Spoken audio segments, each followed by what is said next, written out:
નમસ્કાર વિદ્યાર્થી મિત્રો, પ્રકરણ 5 સમાંતર શ્રેણીમાં આપણે 4 માર્ક્સના દાખલાનો અભ્યાસ કરી રહ્યા છે. વિદ્યાર્થીઓ, લેક્ચર 1 માં આપણે 1 થી 5 દાખલાનો અભ્યાસ કરી ચૂક્યા છે. હવે આ લેક્ચરમાં 6 થી 10 દાખલાનો અભ્યાસ કરવાનો છે.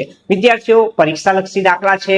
શરૂઆતથી અંત સુધી તમારે વિડીયો જરૂરથી જોવાનો છે અને દાખલાની નોંધ કરવાની છે. ઉપરાંત જે ડાઉટ લાગતા મુદ્દા હોય તેને તમારે ધ્યાનથી અહીં સમજવાની જરૂર છે. વિદ્યાર્થીઓ, તો વાત કરીશ છઠ્ઠા દાખલાથી. છઠ્ઠો દાખલો, સમાંતર શ્રેણીમાં an nમું પદ તમને આપી દેવામાં આવ્યું છે. સમાંતર શ્રેણીનું nમું પદ 4 છે, સામાન્ય તફાવત 2 છે, n પદોનો સરવાળો -14 આપેલ છે. તો n અને a શોધવાનો છે. સ્વાધ્યાય 5.3 એનો દાખલો ત્રીજાનો 7મો. સ્વાધ્યાય 5.3 ના ત્રીજાનો 7મો દાખલો છે. તો વિદ્યાર્થીઓ, અહીંયા આગળ તમને nમું પદ અને n પદોનો સરવાળો, તો એક બે સૂત્રોનો અહીંયા આગળ મારે ઉપયોગ કરવાનો છે. તો વિદ્યાર્થીઓ, ખૂબ જ સહેલું છે. nમા પદનું મેં પહેલા તો અહીંયા આગળ સૂત્ર લખેલું છે, જેથી આપણે દાખલો ગણવામાં સરળતા રહે છે. an બરાબર 4 તમને આપેલા જ છે. તો an નું સૂત્ર શું? a + n - 1d બરાબર 4. d પણ રકમમાં તમને કેટલા આપેલા છે? 2, જે અહીંયા આગળ લખેલા છે. એટલે a + n2 2n - 2 બરાબર 4. -2 ની સાઈડ ચેન્જ કરો, પ્લસ થાય એટલે a + 2n 4 અને 2 6 થશે. તો વિદ્યાર્થીઓ, a + 2n બરાબર 6 લઈશું અને એને કરતા બનાવી દો તો +2n કેવા થાય? માઇનસ. એટલે a બરાબર તમે 6 - 2n પણ લેશો. તો વિદ્યાર્થીઓ, આ વાત કરી an. ફરીથી an 4 આપેલા છે. an નું સૂત્ર a + n - 1d 4. d સામાન્ય તફાવત 2 આપેલો છે. 2 અને n 2n 2 -2 બરાબર 4, -2 પ્લસ થશે એટલે 4 અને 2 6. એને કરતા બનાવો એટલે 6 + 2n - 2n થશે. ઉપરાંત વિદ્યાર્થીઓ, તમને n પદોનો સરવાળો પણ રકમમાં આપેલો જ છે. તો Sn નું સૂત્ર, આપણી પાસે Sn નું સૂત્ર છે n/2 a + an. એનો ઉપયોગ કરી લઈએ. Sn તમને આપેલા છે -14. n/2 બોલો, a ની કિંમત હમણાં જ આપણે મેળવેલી છે. વિદ્યાર્થીઓ બોલો, a બરાબર કેટલા મેળવેલા? 6 - 2n. an એ પણ રકમમાં તમને આપેલા છે. an કેટલા આપ્યા છે? 4. તો આ બધી જ કિંમત મૂકી. Sn ની કિંમત -14 લખી. વિદ્યાર્થીઓ, n/2 a મેળવેલા છે 6 - 2n. an રકમમાં આપેલા છે 4. થોડુંક સાદુરૂપ આપી દઈએ. -14 n/2 બોલો, 6 અને આ 4 કેટલા થઈ ગયા? 10 - 2n. -14 આ n/2, આ 2 કરવા માટે મેં 2 કોમન લીધા એટલે અહીંયા આગળ 5 થઈ જશે. અહીંથી 2 બહાર કાઢ્યા એટલે n લખાશે, જેથી આ 2 દૂર થઈ જાય. એટલે -14 n અને 5 - n કૌંસ છોડો 5n. n અને -n -n². આ બંનેની સાઈડ ચેન્જ કરો. માઇનસ પ્લસ પ્લસ માઇનસ -14 બરાબર 0. તો વિદ્યાર્થીઓ, આ થઈ ગઈ પદાવલી. હવે આપણે એના અવયવ અહીંયા આગળ પાડવાના છે. તો તમે જોઈ શકો છો, 14 ના એવા 2 ભાગ પાડો, 5 આવે. 7 - 2 = 14. 7 માંથી 2 જાય તો કેટલા રહેશે? 5. અને 7 ને 2 નો ગુણાકાર 14. અવયવ પાડીએ છીએ વિદ્યાર્થીઓ. એટલે n² - 7n minus plus 2n - 14. બબ્બે પદના જૂથ બનાવી દઈએ. પહેલામાંથી કોમન શું નીકળશે? n. એટલે n બહાર કાઢો તો n -7. આ બેમાંથી કોમન 2 એટલે n - 7 બરાબર 0. સરખો કૌંસ n - 7 બીજા બ્રેકેટમાં n + 2 બરાબર 0. n - 7 0, n + 2 0. માઇનસ પ્લસ ને પ્લસ માઇનસ. પણ મેં તમને કીધું કે n ની કિંમત માઇનસ આવે તો તે અસ્વીકાર્ય, કારણ કે તે પ્રાકૃતિક સંખ્યામાં સમાવિષ્ટ છે નહીં. એટલે -2 does not belongs to n. એટલે આ કિંમત અસ્વીકાર્ય. એટલે સાચો જવાબ બોલો, n કેટલા થઈ જશે? 7. તો વિદ્યાર્થીઓ, n બરાબર 7 એ આપણો જવાબ છે. હવે વાત કરું a શોધવા માટે. તો ઓલરેડી અહીંયા આગળ આપણે a ને કરતા બનાવ્યો છે 6 - 2n. તો વિદ્યાર્થીઓ, a બરાબર 6 - 2n. એમાં n કેટલા લેવાના છે આપણે? 7. તો 7 - 2 = 14. 6 માંથી 14 જાય -8. એનો અર્થ કે આપેલ રકમમાં તમને n શોધવાના હતા, તો n 7 રહેશે અને તેનું પહેલું પદ કેટલું રહેશે? -8. તો આ આપણો જવાબ થશે. વાત કરીએ 7મો દાખલો. 7મો દાખલો વિદ્યાર્થીઓ ખૂબ જ સહેલો છે. સ્વાધ્યાય 5.3 એનો 8મો દાખલો. સ્વાધ્યાય 5.3 નો 8મો દાખલો ખૂબ જ અગત્યનો, પરીક્ષાલક્ષી છે. ખાસ વિદ્યાર્થીઓ, આ દાખલો તમારે કરવો જોઈએ. સમાંતર શ્રેણીનું બીજું અને ત્રીજું પદ અનુક્રમે 14 અને 18 આપેલા છે. તો તેના પ્રથમ 51 પદોનો સરવાળો શોધવાનો છે. તો વિદ્યાર્થીઓ, શરતની જ વાત કરું તો બીજું પદ કેટલું આપ્યું? 14. તો a2 14. હવે a2 એટલે a + n - 1. n - 1 એટલે 2 - 1d બરાબર 14. 2 માંથી 1 જાય ડી રહેશે એટલે a વત્તા 1d બરાબર 14 અને નંબર 1 આપો.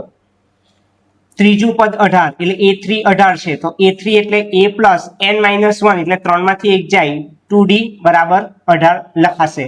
a plus n minus 1d બરાબર 18 એની જગ્યાએ 3 લખો 3 માંથી 1 જાય 2d.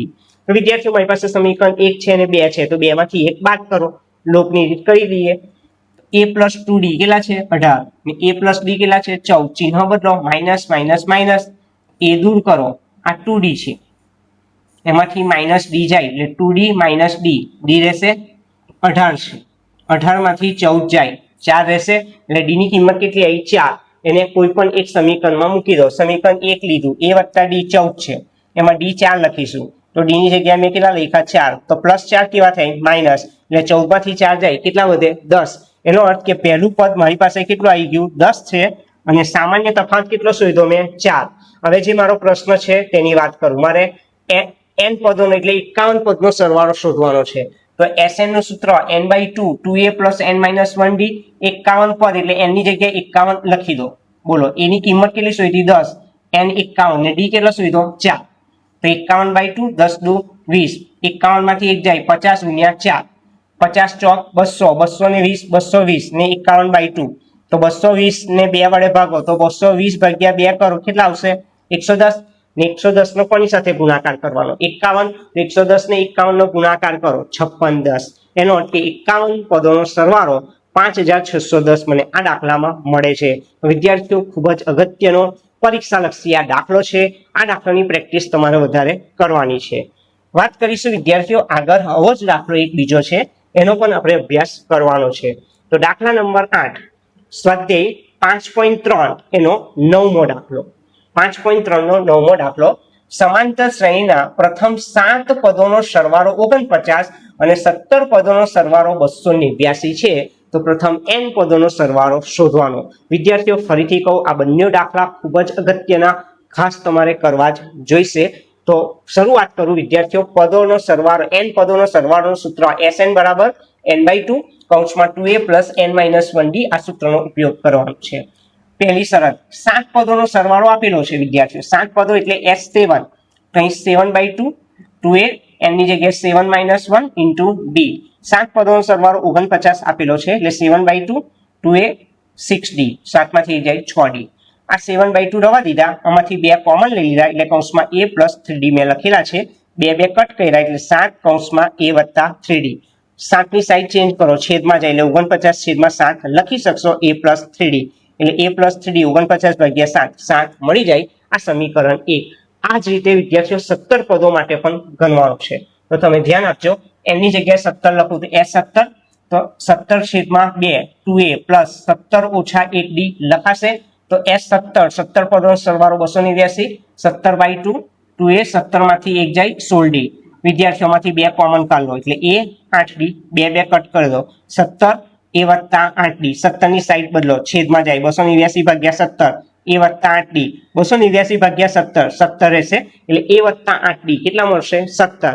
તો આ સમીકરણ 1 પેલું સમીકરણ 2 તો 2 માંથી એક સમીકરણ બાદ કરીએ વિદ્યાર્થીઓ ધ્યાન આપો.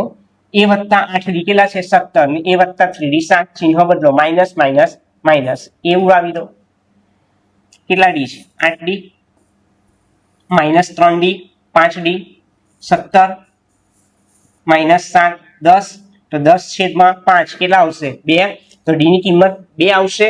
એને ઉપરોક્ત 2 સમીકરણમાંથી કોઈ પણ એક સમીકરણમાં મૂકી દો તો મારી પાસે a plus 3d 7 છે એમાં d ની કિંમત વિદ્યાર્થીઓ મૂકી દો તો ધ્યાન આપજો d બરાબર મેં 2 લઈશ એટલે a plus 3d બરાબર 7 એમાં d કેટલા લેવાના છે 2 3 દુ 6 પ્લસ 6 કેવા થાય માઇનસ 7 માંથી 6 જાય તો a. એટલે કે આ 2 સમીકરણનું સાદુરૂપ આપતા મને પ્રથમ પદ a 1 મળે છે અને સામાન્ય તફાવત d કેટલો મળે છે 2. હવે મારે n પદોનો સરવાળો શોધવાનો છે તો n પદોના સરવાળોનું સૂત્ર n/2 2a plus n minus 1d જ્યાં આગળ તમારે a અને d ની કિંમત મૂકવાની છે. તો વિદ્યાર્થીઓ Sn બરાબર n/2 તમે જોઈ શકો છો a ની કિંમત મેં કેટલી શોધી a ને d ની કિંમત કેટલી શોધી 2 એટલે n/2 2 એકુ 2 n અને 2 2n માઇનસ 2 એકુ 2 તો +2 -2 દૂર કરું એટલે n/2 અને કેટલા વધ્યા 2n 2 દૂર કરું એટલે n અને n વધશે તો n કેટલા થશે n². વિદ્યાર્થીઓ આ દાખલામાં બોર્ડમાં થોડો ફેરફાર કરી શકે છે. તમને બોર્ડમાં S10 શોધવાના કે S10 તો અહીંયા આગળ 10 લખી દો, 10 નો વર્ગ 100. એટલે કે કોઈ પણ પદોના સરવાળા શોધવાનો પૂછે એ તમારે છેલ્લે અહીંયા આગળ મૂકી દેવાનું તો પણ તમે જવાબ આવી શકે છે. તો આ રીતના દાખલા બોર્ડની અંદર ખાસ પૂછી શકાય છે. તો આ દાખલાની પ્રેક્ટિસ તમારે વધારે કરવી જોઈએ વિદ્યાર્થીઓ. વાત કરીશ 9મો દાખલો. સમાંતર શ્રેણીના પ્રથમ n પદોનો સરવાળો 4n - n2 તો તેનું પ્રથમ કયું પદ S1 હશે? પ્રથમ બે પદોનો સરવાળો કેટલો હશે? બીજું પદ કયું હશે? એ જ રીતે બીજું પદ, 10મું પદ, nમું પદ શોધવાનું છે. સ્વાધ્યાય 5.3 નો 11મો દાખલો છે. તો વિદ્યાર્થીઓ ખૂબ જ સારા વધારે પડતા પ્રશ્નોમાં આપેલા છે. બોર્ડની પરીક્ષામાં તમને 4 પ્રશ્નોમાંથી પૂછી શકાય 4 માર્ક્સમાં. સ્વાધ્યાય 5.3 નો 11મો દાખલો. તમને Sn 4n - n2 આપી દીધા છે. ચલો n ની જગ્યાએ 1 મૂકો તો n ની જગ્યાએ 1 તમારે લખવાનો. એટલે 4 × 4 ને 1 નો વર્ગ 1, 4 માંથી 1 જાય 3. 2 લખો n ની જગ્યાએ. 4 2 2 નો વર્ગ, 4 દુ 8, 2 નો વર્ગ 4, 8 માંથી 4 જાય 4. 3 મૂકો, 4 3, 3 નો વર્ગ, 4 તાલી 12, 3 નો વર્ગ 9, 12 માંથી 9 જાય 3. 9 મૂકીએ, 4 9, 9 નો વર્ગ, 4 9 36, 9 નો વર્ગ 81, 36 માંથી 81 જાય -45. 10 મૂકીએ, 4 10, 10 નો વર્ગ, 4 દાન 40, 10 નો વર્ગ 100, 40 માંથી 100 જાય -60. વિદ્યાર્થીઓ પ્રથમ પદ a બરાબર a1 બરાબર કેટલા છે બોલો? S1 કેટલો છે આપણો? 3. એટલે પ્રથમ પદ 3 લેવાનું છે. પ્રથમ બે પદોનો સરવાળો એટલે S2. તો S2 કેટલા શોધ્યા છે આપણે? 4. એટલે પ્રથમ બે પદોનો સરવાળો 4 થશે. વિદ્યાર્થીઓ આ સૂત્ર ખાસ યાદ રાખજો. nમું પદ શોધવાનું સૂત્ર an Sn - Sn - 1 આ સૂત્ર પાક્કું કરી દેજો વિદ્યાર્થીઓ. an બરાબર Sn - 1. હવે તમને જે પ્રશ્નો પૂછવા છે ને એ બધા પ્રશ્નોમાં મૂકવાના. ચલો બીજું પદ લખું છું તો a2 લખાય. તો અહીંયા આગળ 2 લખાશે તો 2 માંથી 1 જાય તો 1. એટલે S2 માંથી S1 બાદ કરવો પડશે. તો S2 ની કિંમત કેટલી શોધેલી છે? 4 ને S1 3. તો 4 માંથી 3 જાય 1. એ તમારો જવાબ છે. વાત કરું ત્રીજું પદ. ત્રીજું પદ કરવું હોય તો અહીં 3 લખાશે. એટલે S3, 3 માંથી 1 જાય 2. તો S3 પણ શોધી કાઢેલા છે મેં. કેટલા છે? 3. અને S2 કેટલા છે? 4. એટલે 3 માંથી 4 જાય -1. 10મું પદ શોધવાનું કીધું છે. એ 10 લખું તો અહીં 10 નહીં, 10 - 1 9. એટલે મેં ઓલરેડી 9 ને 10 શોધી કાઢેલા હતા. તો S10 ને 10 માંથી 1 જાય 9. તો S10 શોધેલા જ છે -60. અને S9 શોધેલા છે -45. તો એની બાદ બાકી કરું તો માઇનસ પ્લસ એટલે -60 અને 45 કેટલા થાય? -15. એનો અર્થ કે એ બધા પ્રશ્નોના જવાબ તો મારા આવી ગયા. હજુ મારે nમું પદ શોધવાનું છે. તો nમા પદનું સૂત્ર હમણાં જ લખેલું છે Sn. nમા પદનું સૂત્ર શું છે? Sn - Sn - 1.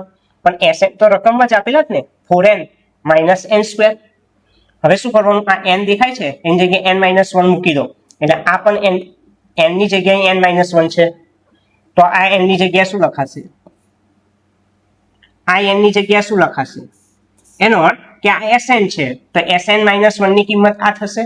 ફરીથી Sn તમને રકમમાં 4n - n2 આપી દીધો છે. ને Sn - 1 એટલે n ની જગ્યાએ તમારે કેટલા છે? n - 1. તો પછી મારે અહીં n ની જગ્યાએ કેટલા લખાય? n - 1. આ n ની જગ્યાએ n - 1. હવે એનું કેલ્ક્યુલેશન કરીએ. ચલો આ રવા દો. 4n - 4. n - 1 ના સ્ક્વેરનું વિસ્તરણ n² - 2 × 2n 1 નો વર્ગ 1. આ પદ રવા દો. આ પદ રવા દો. -n² -2n -1.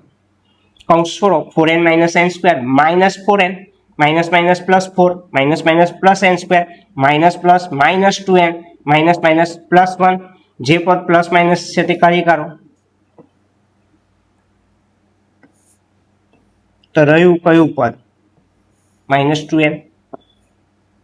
4 1 5. તો nમું પદ કયું? -2n + 5. તો વિદ્યાર્થીઓ આ રીતનો પ્રશ્ન પણ પૂછી શકાય છે. આ પ્રશ્ન થોડીક મહેનત માંગશે. વાત કરીશું વિદ્યાર્થીઓ 10મો દાખલો. ટીવી સેટના ઉત્પાદકે ત્રીજા વર્ષે 600 ટીવી અને 7મા વર્ષે 700 ટીવી બનાવ્યા છે. તે માને છે કે દરેક વર્ષે ઉત્પાદિત ટીવીની સંખ્યા એક સમાન વધતી હોવી જોઈએ. તો પ્રથમ વર્ષનું ઉત્પાદન, 10મા વર્ષનું ઉત્પાદન, પ્રથમ 7 વર્ષના કુલ ઉત્પાદિત ટીવીની સંખ્યા શોધવાની છે. દાખલો ખૂબ જ સહેલો છે.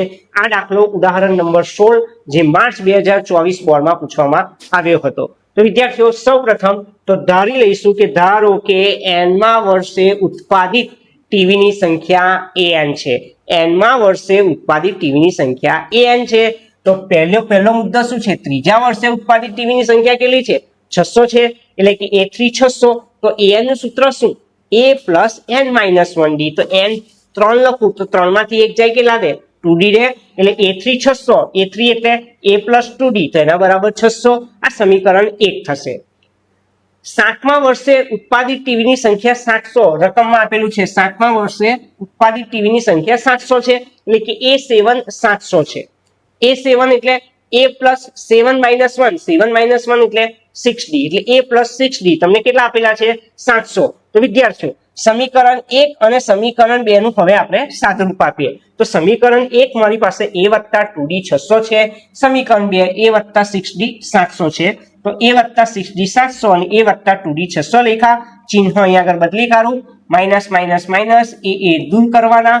6d - 2d 4d. 700 - 600 100. d 100/4. તો 100/4. d કેટલા આયા? 25. અને આપણે આ બે કોઈ પણ એક સમીકરણમાં મૂકી દો. ચલો a + 2d 600 છે. d કેટલા શોધ્યા આપણે? 25. એના બરાબર 600. 25 દુ કેટલા થાય? 50 બરાબર 600 વત્તા 50 સાઈડ ચેન્જ કરો. ઓછા 600 માંથી 50 થાય કેટલા વધે? 550. એટલે કે પ્રથમ પદ મારું 550 છે અને d કેટલા છે? 25. હવે વિદ્યાર્થીઓ જે રીતના પ્રશ્નો પૂછ્યા છે એ રીતના આપણે બધા જવાબ લખી દઈએ. તો પહેલો પ્રશ્ન આપણે આ પૂછ્યો કે પ્રથમ વર્ષે ઉત્પાદિત ટીવીની સંખ્યા કેટલી? તો પહેલા વર્ષે ઉત્પાદિત ટીવીની સંખ્યા એ બરાબર કેટલા રહેશે? 550. આ આપણો પહેલો જવાબ છે. બીજો પ્રશ્ન 10મા વર્ષે ઉત્પાદિત ટીવીની સંખ્યા. તો વિદ્યાર્થીઓ 10મા વર્ષ એટલે A10 એટલે 10 માંથી 1 જાય 9d લખવા પડશે. એટલે a + 9d. તો a કેટલા છે? 550. d કેટલો છે? 25. તો 550 25 નવા 225. તો 550 ને 225 નો સરવાળો 775. એટલે કે 10મા વર્ષે ઉત્પાદિત ટીવીની સંખ્યા 775 રહે છે. અને હવે છેલ્લા પ્રશ્નની વાત કરું વિદ્યાર્થીઓ. તમારા બે પ્રશ્નોના જવાબ આવી ગયા. વાત કરીએ વિદ્યાર્થીઓ હવે આપણા ત્રીજા પ્રશ્નનું. ત્રીજા પ્રશ્નમાં એવું પૂછવામાં આવ્યું છે વિદ્યાર્થીઓ અહીં 7 વર્ષને અંતે પ્રથમ 7 વર્ષમાં કુલ ઉત્પાદિત ટીવીની સંખ્યા શોધવાની છે. એટલે કે n 7 લેવાના અને તમારે કુલ ઉત્પાદિત ટીવીની સંખ્યા એટલે S7 શોધવાના છે. તો S7 શોધવાના હોય તો આપણે SN નું સૂત્ર લાગુ પાડવાનું છે વિદ્યાર્થીઓ. અહીં આગળ ધ્યાન આપજો થોડુંક. SN નું સૂત્ર n/2 2a + n-1d. એમાં n કેટલા લેવાના છે? 7. n 7/2. a 550 છે. n 7 અને d કેટલા છે? 25.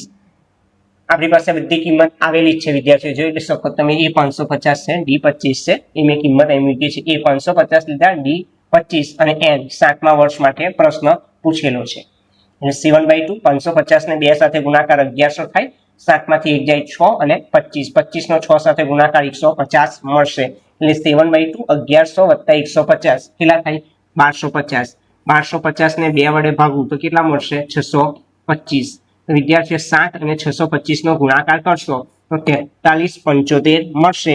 એટલે કે 4375 એ પ્રથમ 7 વર્ષે કુલ ઉત્પાદિત ટીવીની સંખ્યા.